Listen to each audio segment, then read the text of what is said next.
anak-anak, berjumpa lagi dengan saya Pak Jerry. Di video kali ini kita akan membahas tentang menyampaikan informasi dalam bentuk berita. Materi ini adalah materi terakhir dari bab 1. Ya, jika ada kesempatan minggu depan kita akan melaksanakan uji kompetensi 1. Jadi kalian persiapkan dengan baik supaya nilainya nanti juga baik. Paham ya? Oke, kita lanjut saja ke materinya.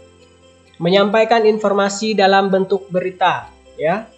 Nah, jadi pemahaman kalian terhadap berita itu tidak hanya harus membaca ya, namun perlu menulis berita secara mandiri. Menulis berita yang kalian lakukan sendiri, ya. Nah, oleh karena itu kalian akan belajar bagaimana cara menyajikan dan menyampaikan teks berita dengan baik. Yang pertama adalah pentingnya berita. Berita tidak pernah terlepas dari kehidupan kita saat ini, ya, karena berita itu dapat kita jumpai di mana saja, ya. Yang lebih umumnya sekarang adalah di siaran televisi. Banyak sekali stasiun-stasiun televisi yang menampilkan berita, ya. Nah, jadi sebuah berita itu sudah pasti sebuah informasi, ya. Tetapi sebuah informasi itu belum tentu disebut dengan berita. Nah, jadi ada manfaat yang kalian peroleh setelah membaca berita itu. Yang pertama adalah menambah wawasan, ya. Kemudian yang kedua adalah ilmu. Dan yang ketiga adalah untuk mengetahui informasi tentang sesuatu yang terjadi atau yang sedang terjadi, ya. Nah, adapun langkah menyajikan informasi dalam bentuk berita. Jadi kita menyampaikan informasi itu di dalam bentuk berita. Ya, langkah-langkahnya apa saja saya tampilkan di sana. Yang pertama adalah mengidentifikasi peristiwa atau hal yang akan diberitakan. Ya, jadi kalian harus tahu dulu beritanya itu tentang apa. Kalian amati dulu. Kemudian yang kedua, menemukan sumber berita, dari mana berita itu berasal. Kalian juga harus tahu. Kemudian yang ketiga adalah menyusun data pokok berita dan menulis teks berita. Dari mana kita bisa mendapatkan data pokok berita? Yaitu dari pertanyaan 5W ditambahkan 1H. Dari unsur-unsur berita. Jawaban-jawaban itu kamu buat sedemikian rupa menjadi satu paragraf yang utuh. Jawaban-jawaban dari 5W ditambahkan 1H. Yang kedua adalah penyampaian berita, ya. Nah, jadi syarat berita yang baik itu harus akurat, ya, dan sesuai dengan kenyataan. Nah, jadi untuk menyampaikan berita kita tidak boleh menambahkan atau mengurangi informasi yang ada, ya. Berita yang bagus ketika kita menyampaikan informasi itu tidak boleh dikurangi ataupun ditambahin.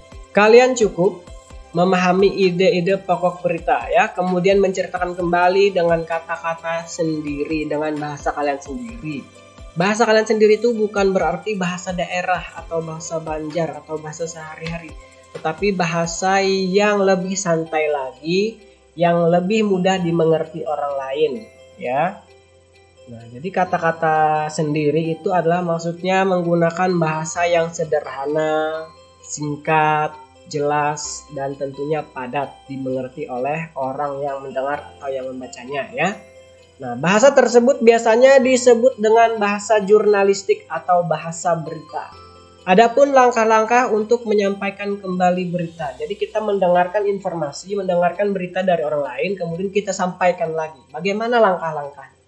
Oke, di sana sudah saya tuliskan, ya. Yang pertama adalah menentukan sumber berita.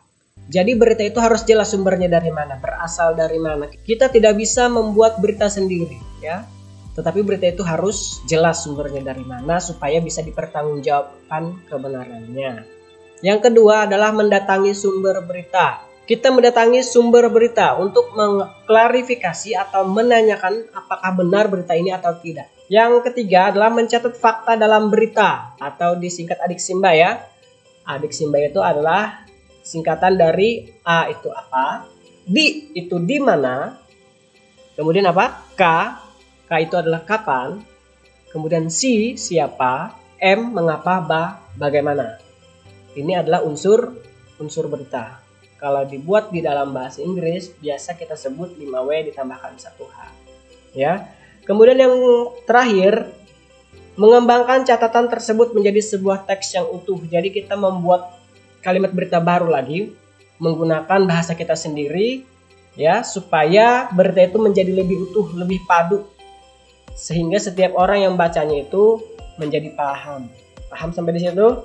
Kita membuat paragraf baru dengan kata-kata kita sendiri. Tentu di dalam catatan tersebut atau kalimat berita tersebut harus mengandung adik simba ini atau 5W ditambahkan 1H. Kita lanjut untuk yang ketiga, ya. Yang ketiga adalah penyuntingan berita.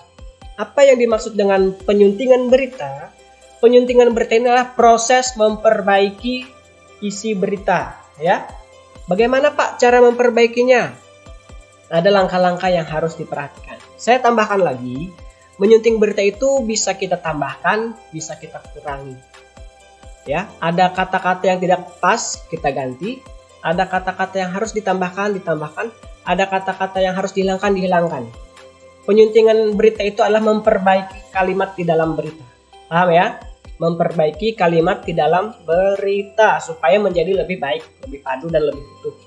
Yang harus diperhatikan dalam menyunting berita, yang pertama adalah memperhatikan kebenaran isi berita.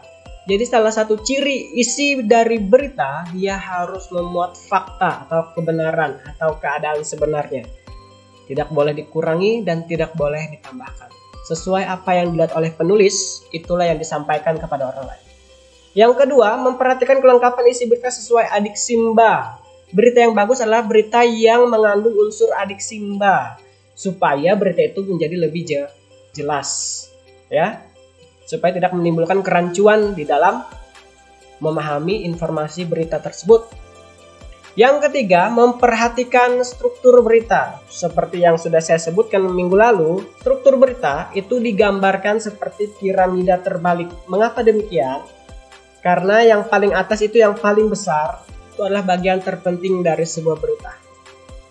Pengenalan berita, ya. Kemudian yang keduanya semakin kecil, itu adalah isi berita. Dan yang terakhir itu adalah penutup berita. Dari yang paling penting sampai menjadi yang tidak penting. Itulah mengapa struktur berita digambarkan seperti piramida atau segitiga terbalik. Ya, oke. Kemudian yang terakhir, memperhatikan penggunaan bahasa, ya, seperti keefektifan kalimat, kemudian kebakuan kata, kemudian ketepatan ejaan dan tanda bacanya, ya. Kalimat itu harus efektif, tidak berbelit-belit, ya, agar supaya itu berbelit-belit, ya, tidak efektif kalimatnya. Kami akan segera. Sudah ada kata akan ditambahkan dengan segera. Itu adalah kalimat yang tidak efektif. Kebakuan kalimat adalah kata yang sudah benar, yang sudah disahkan di dalam aturan bahasa Indonesia. Jadi kata baku itu kata yang sudah terdaftar di Kamus Besar Bahasa Indonesia. Ya. Kemudian ketepatan ejaan. Ketepatan ejaan ini penggunaan huruf di dalamnya. Benar atau tidak, ya? Paham sampai di situ? Kemudian tanda bacanya kalian sudah paham, ya? Ketika dia menggunakan kalimat tanya, berarti dia menggunakan tanda tanya. Ketika dia menggunakan kata seruan, berarti dia menggunakan tanda seru. Kalau dia hanya kalimat biasa, menggunakan tanda titik. Saya rasa kalian sampai di situ paham. Ada tugas untuk kalian, silakan nanti kerjakan secara berkelompok. Ya. Tugasnya adalah carilah sebuah berita yang sedang hangat diperbincangkan melalui tayangan TV atau YouTube. Kemudian tuliskan informasi dalam berita tersebut menggunakan bahasa kalian sendiri. Silakan berdiskusi dengan teman kalian, dengan teman satu kelompok, ya. Selamat mengerjakan. Nah, jadi formatnya seperti ini. Contohnya, ya. Nama kelompok.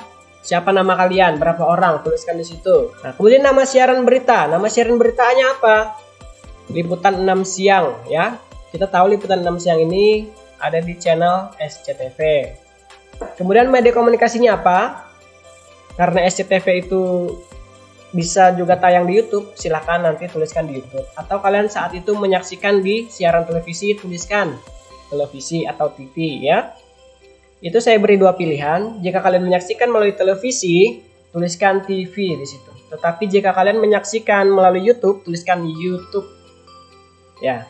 Kemudian judul topik yang diperbincangkan apa? Pasien COVID-19 terus bertambah. Itu misalnya judul beritanya. Bisa kalian tuliskan di situ judul beritanya. Isi beritanya apa? Isi beritanya adalah informasi yang disampaikan di dalam siaran berita tersebut. Ya. Kalian bisa tuliskan dari awal sampai akhir. Atau ide pokoknya saja, poin pentingnya saja yang kalian tuliskan.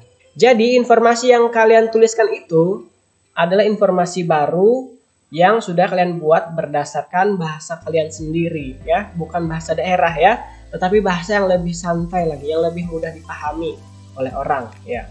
Sampai di situ paham ya? Oke, saya cukupkan. Terima kasih untuk perhatian kalian. Tetap semangat belajar di rumah dan saya tunggu tugasnya 2 minggu setelah video ini tayang. Sampai jumpa.